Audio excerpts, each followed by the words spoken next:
Bom, pessoal, boa tarde, tudo beleza? Vamos aqui então para mais uma aula de semiologia. Hoje a gente dá a introdução na semiologia neurológica, tá? Ainda não é aula específica de pares craniais, né, de nervos cranianos, ainda é uma introdução à semiologia neurológica como um todo, né? A gente vai ver muito conceito aqui, a gente vai passar por cima aqui de algumas enfermidades para a gente entender. Primeiro, tá, a origem de algumas coisas aqui, beleza? Então a gente começa aqui falando da semiologia neurológica como qualquer outro aparelho, né? Uma boa história clínica e um bom exame físico. Então a minha história clínica e o meu exame físico neurológico, neurológico, minha inspeção neurológica, ela tem que ser bem feita, porque a partir desse ponto aqui, eu preciso descartar possíveis lesões, né, ou possíveis afetações do sistema nervoso central e em qual nível que está, beleza? Eu preciso saber de qual estrutura que está acometida e o nível de acometimento dessa estrutura, que eu já estou falando de um diagnóstico a nível topográfico, né, falando dentro da estrutura e o próprio, para me ajudar a fechar o próprio diagnóstico sindrômico também desse paciente, beleza? Também determinar a causa, né, a etiologia daquela enfermidade que eu estou começando a suspeitar ou frente àquela sintomatologia que o meu paciente chega me referindo ali, e até plantear o tratamento para esse paciente, se vai ser um tratamento clínico ou um tratamento cirúrgico, né? Se é conservador ou esse paciente vai ser encaminhado para uma neurocirurgia, para alguma correção, beleza? E se isso vai ser de urgência ou pode ser de forma eletiva, se esse paciente, se essa síndrome, né, essa patologia aguenta esperar um pouquinho ou tenho que agir com ela em caráter emergencial. Vamos lá, minha exploração, né? Primeira coisa, um bom interrogatório, uma boa anamnese. Por que o meu paciente veio, né? Ah, doutor, estou com dor em tal lugar, tal. Clássico Alicia, né? Alicia Fredusa da dor, beleza? Aparição, localização, intensidade, característica, irradiação e atenuação, beleza? Frequência, duração e sintomas acompanhantes. Então, um bom interrogatório para esse meu paciente neurológico, tá? Principalmente quando eu falo de queixas. Um exemplo, tontura, depois do que, quando que aparece, com que frequência, dura quanto tempo, melhora com que essa tontura, quando deita, quando senta ou quando toma tal remédio, tá? Então, sempre tem que ter essa boa anamnese nesse exame neurológico, beleza? Porque muitas vezes esse paciente pode não manifestar essa queixa dele dentro do consultório, ele não manifesta esse sintoma que ele fala que sente lá na casa dele. Às vezes aparece de forma esporádica, então isso tem que ser bem interrogado, bem investigado. E depois a busca de sinais físicos. A busca de sinais físicos, você vai desde da consciência, né, do estado de consciência do paciente, se é um paciente orientado, se é um paciente desorientado, a linguagem, né, o tipo de face que esse paciente te apresenta, o tipo de atitude que esse paciente porta e o caminhar, a marcha dele, né? Como que está o tono muscular, trofismo, coordenação, a praxis, né? A capacidade dele exercer algumas funções básicas ali ao comando do médico, né?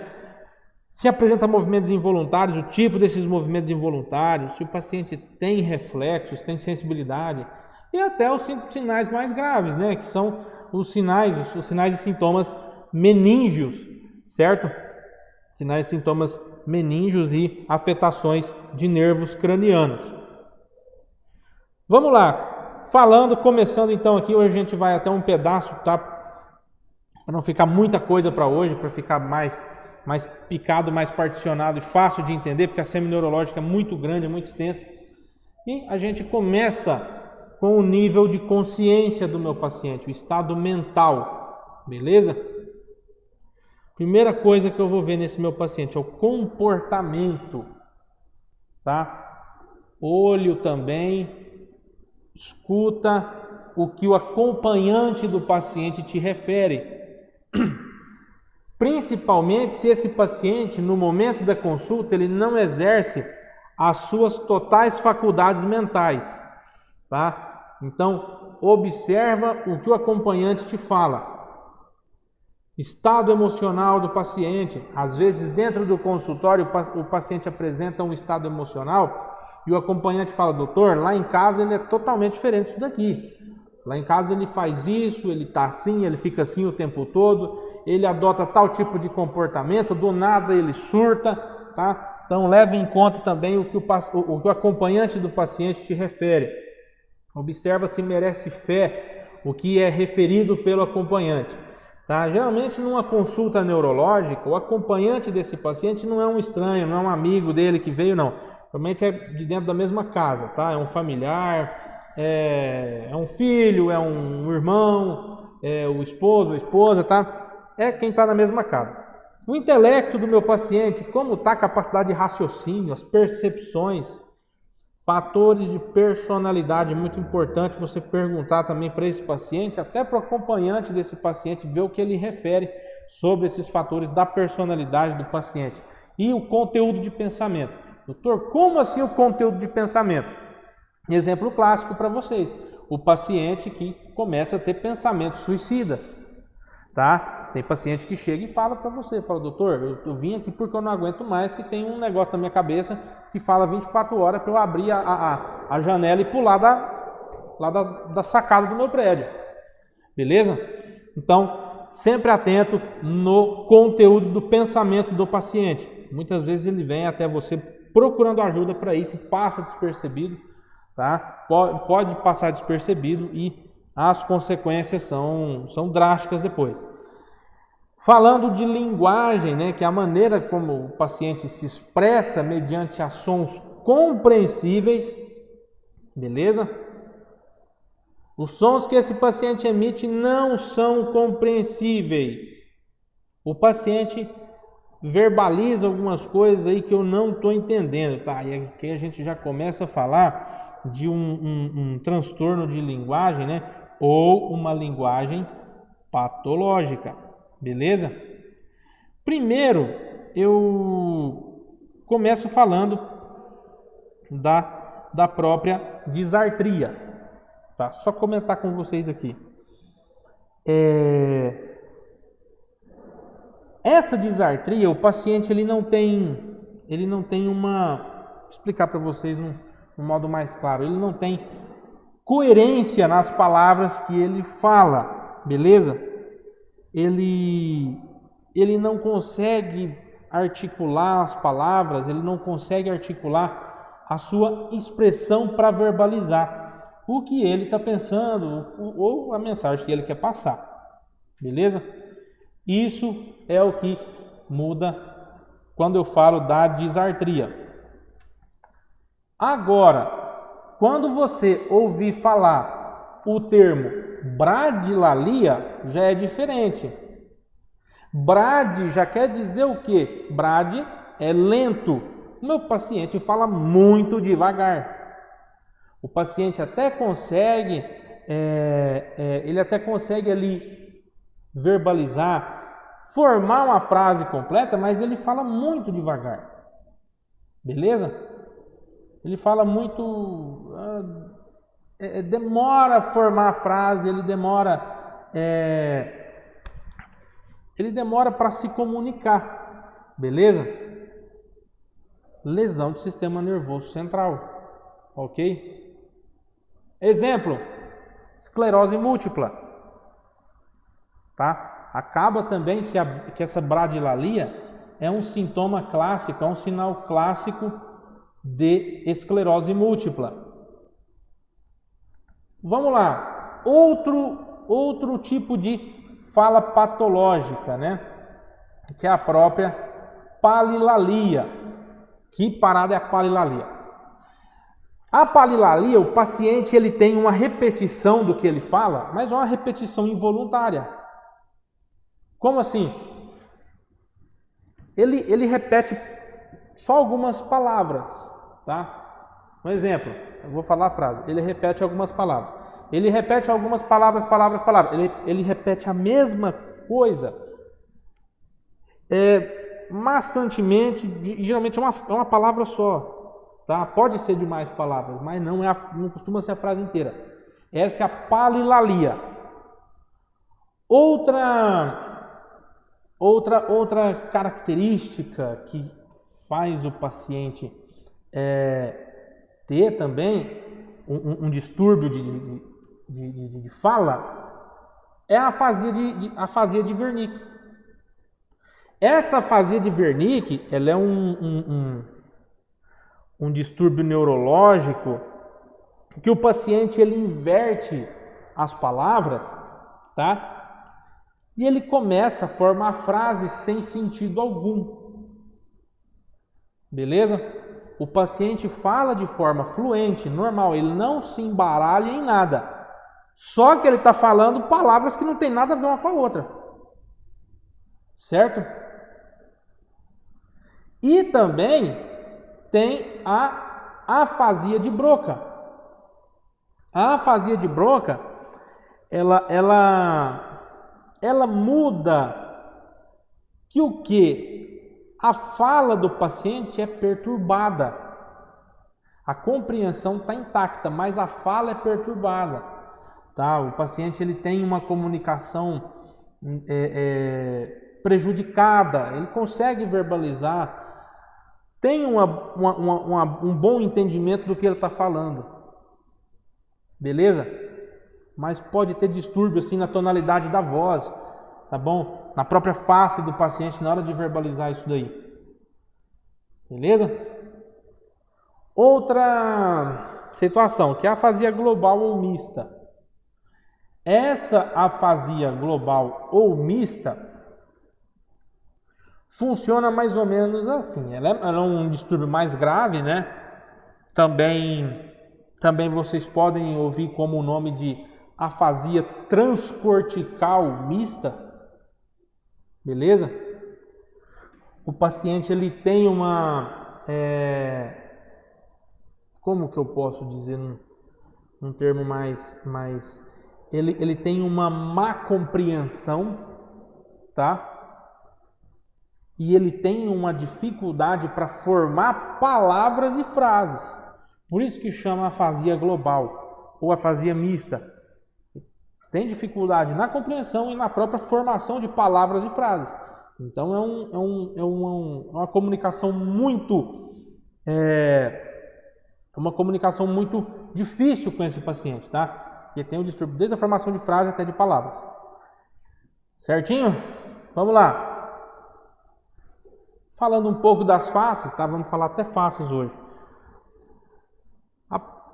Falando das faces, né? As faces patológicas, a gente checa ali modificações que são morfológicas no rosto do paciente, na cara do paciente, que são oriundas de patologias específicas, que aí depois a gente palita patologia por patologia, porque cada doença faz um tipo de face, mas primeiro a gente tem que aprender os tipos de face. A primeira delas é a face assimétrica. A assimétrica, o nome já fala, não tem simetria nos dois hemisférios. Então o paciente tem o apagamento do surco nasolabial do lado afetado, cai, borra, não fica esse surco formadinho. Você vê, observa nesses pacientes que têm o desvio, o surco fica liso. Beleza? Desvio da comissura labial para o lado que foi para o lado que ainda está bom, porque cai o lado que foi afetado. O paciente que teve uma afetação do hemisfério cerebral direito, ele vai apresentar essa queda de face do lado esquerdo, né? Nós temos assimetria do orifício bucal, na boca, a boca do paciente entorta também. Você tem apagamento dos surcos frontais, beleza? Lagoftalmos, falta de lacrimejo no lado que está acometido por essa patologia, tá?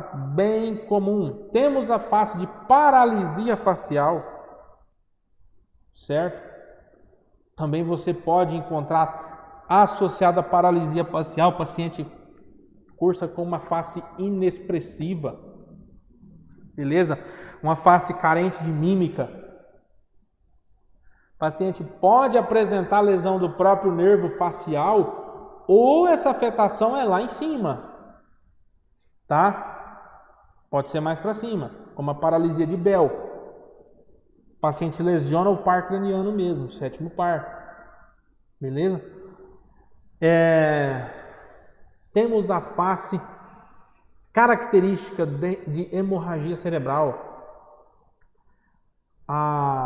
Essa face a gente fala de face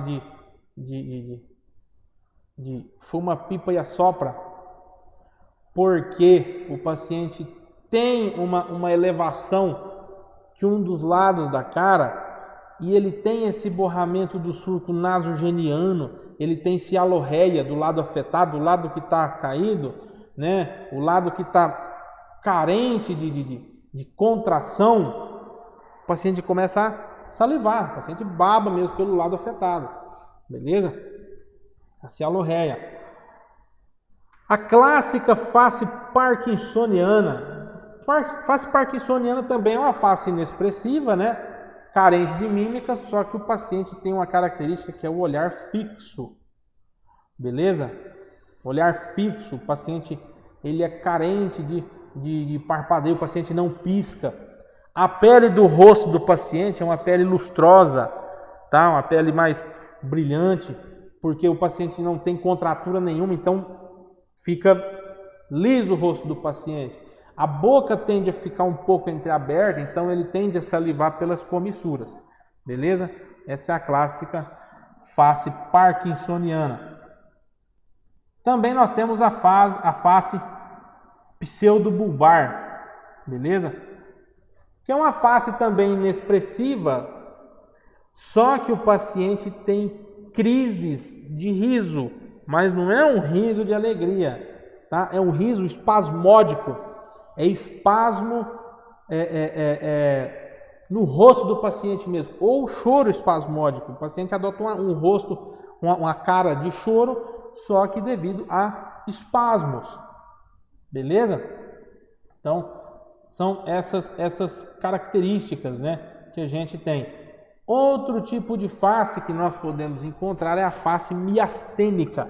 A face miastênica, você observa queda, né, dos párpados. O paciente tem ptose palpebral, uma queda das pálpebras, certinho?